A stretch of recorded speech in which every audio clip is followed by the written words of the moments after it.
I'm Ariana. I'm here today with Brittany from the Plant Ally and the Cactus Room. Brittany, can you tell us a little bit about what inspired you to create the space of the Plant Ally to begin with?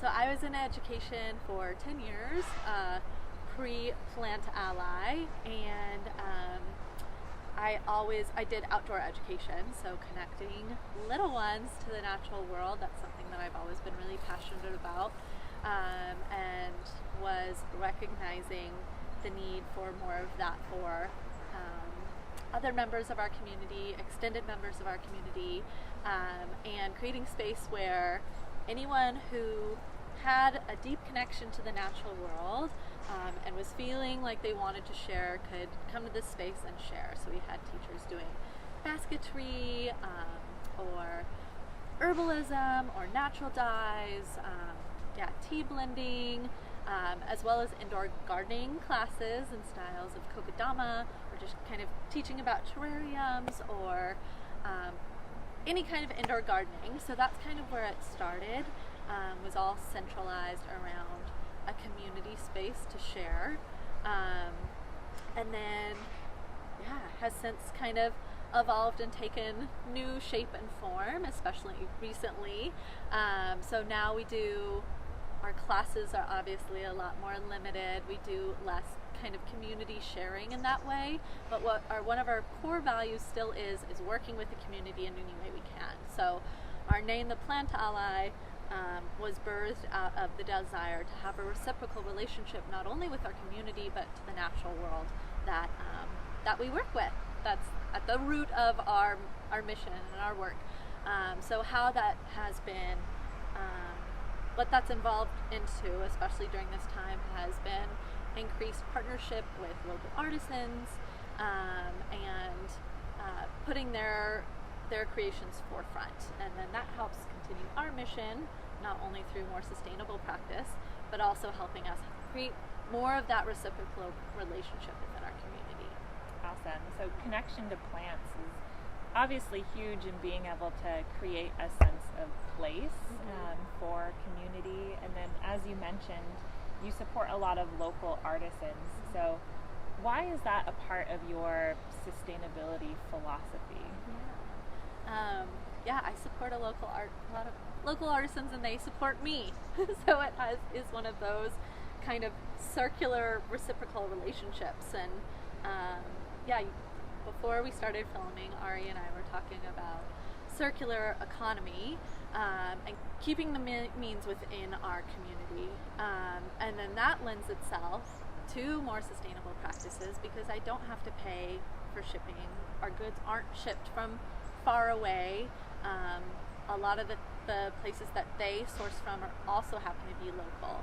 And then working with artisans who also share same kind of core values and missions as we do. So a lot of our artists use materials like recycled pewter or recycled glass or recycled cotton for macrame, or Mary with High Mountain Arts makes organic cotton and driftwood beads macrame, or Wild as the Moon, a new jewelry artist that we work with, uses only recycled gold and silver. So working with those artisans within our community that also have that shared vision of what we do does make an impact.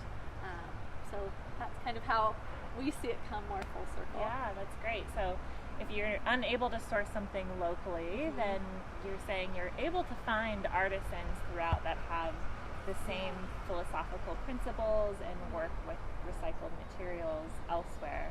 So in both of your shops, can we see those items, and how do we learn more about those artists?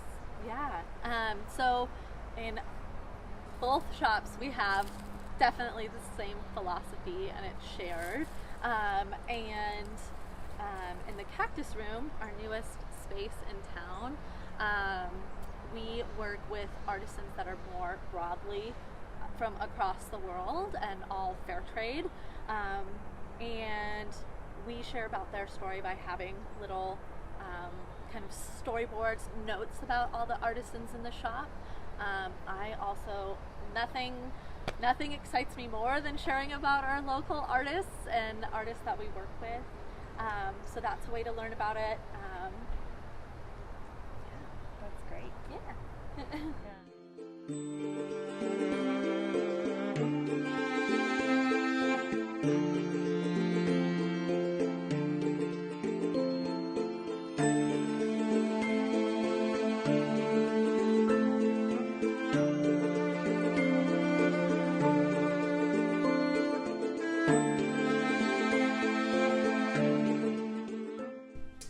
We're inside the Plant Ally now with Brittany, and we talked a little bit about how you have local artisans and kind of ethically sourced art and other items from around the area that you vet and look into. Can you walk us through kind of, if we haven't been into the Plant Ally before, what those things look like, and maybe other things in the shop that you use to work towards sustainability or waste reduction? Perfect. So a large part about the shop is plants, and then also pottery, and different kind of plant accessories. So we are fortunate enough to work with a few different local potters. One of them is someone that a lot of us know and love from here in Leavenworth, Mijanu, and she makes, I should have brought this before, these beautiful pot holders, and she actually, the wood for this, she was redoing her fence, and so that's how she decided to do creative reuse. So those are some air plant holders. We also work with a woman named Becca. She's over in Snohomish, and so she makes a lot of our pottery in the shop as well. We work with people who are finding different ways to reuse concrete and crush it up again, and so a lot of these pots, especially the ones that have texture, are all concrete that's been reused and reworked. So those are some ways that we work with different plants and potters in the shop. I also see that you have some really neat items that kind of are along the lines of sustainability that you wouldn't automatically think when you're coming into a shop, like the native bee bottles, which are really neat. Yeah. And fermentation. Mm-hmm. How does that all align with sustainability, do you think? Yeah, so we work with different companies that, again, share the same mission of connecting people back with the natural world, but then we want to make sure that within that there are also sustainable practices. So for example, like the bee bottle that you picked up, a lot of times those are made out of wood, which also works beautifully, but that company in particular uses wine bottles and then reworks that to create a home for native bees. And then fermentation, we've done a fermentation class before, so again, connecting people to how they might work with their garden or native and edible plants in a new way.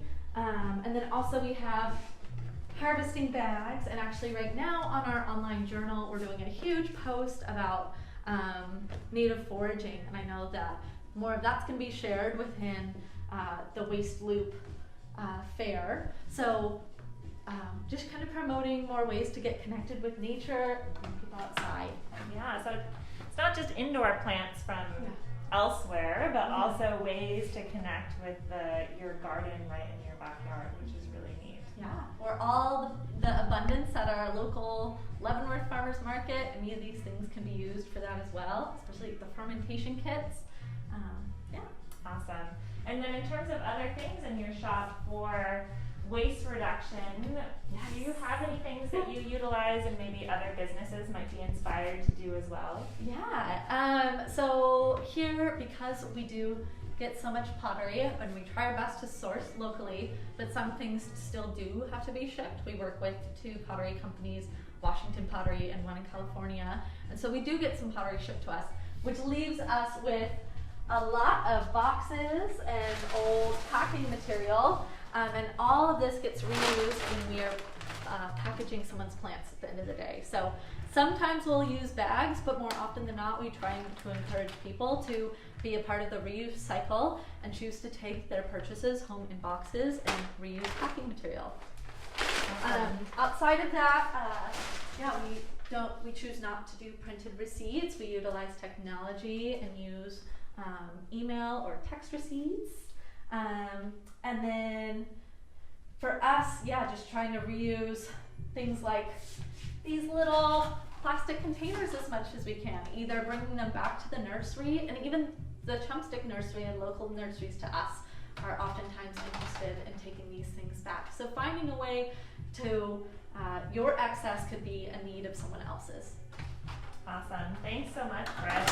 It is inspiring always to be in the shop, and appreciate your time and the work that you're doing in the community. And hopefully we can continue to have more discussions around sustainability and connection with the natural world through some of your workshops into the future. Thanks, Ariana. Thanks.